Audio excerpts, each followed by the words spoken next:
En Python, trabajar con variables es simple. Ya a esta altura debes saber lo que es una variable. Simplemente ponemos nombre, por ejemplo, igual one, y esto ya es una variable. Si yo lo que quiero es mostrar esa variable en pantalla, podemos mostrarla.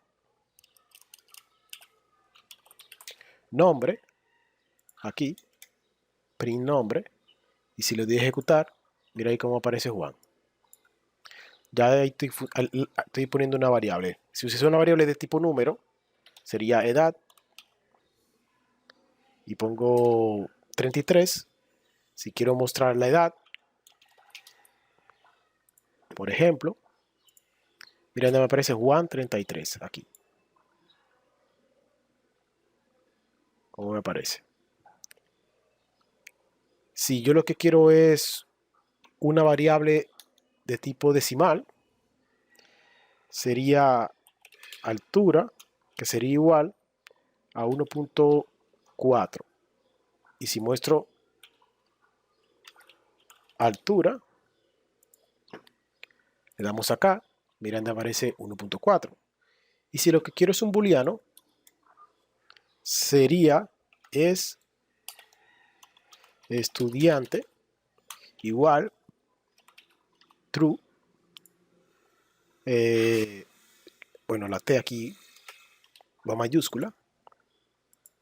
Entonces es estudiante. Y si lo ejecutamos, mira donde aparece true, de que es estudiante. Ve copiando esto mismo que yo estoy haciendo, pausa el video y lo vas copiando para que te vayas relacionando con el lenguaje y viendo cómo funciona. Es importante, aunque tengas cierto conocimiento de programación y tú lo veas simple, el aprendizaje está en la práctica. Por eso te invito a que vayas copiando. Bien, vamos a continuar.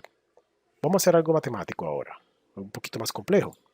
Si yo lo que quiero es, por ejemplo, hacer un cálculo, voy a quitar esto, la variable, voy a poner dos variables simples. A es igual a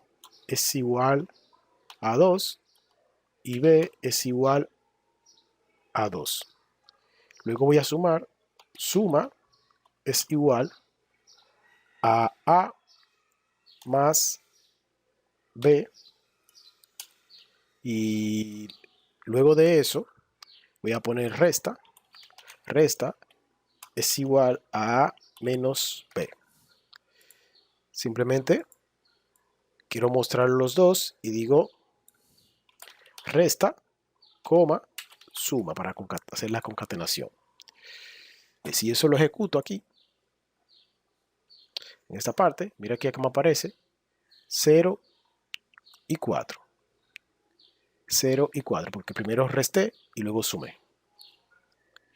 Pero si lo que quiero es hacer una concatenación aquí en Python, simplemente vengo aquí, coma, y así yo digo la resta es, y aquí pongo, lo separo acá por coma, la suma, oh, no, aquí, la suma es, y al ejecutar esto, miren donde me aparece, la resta es 0 y la suma es 4.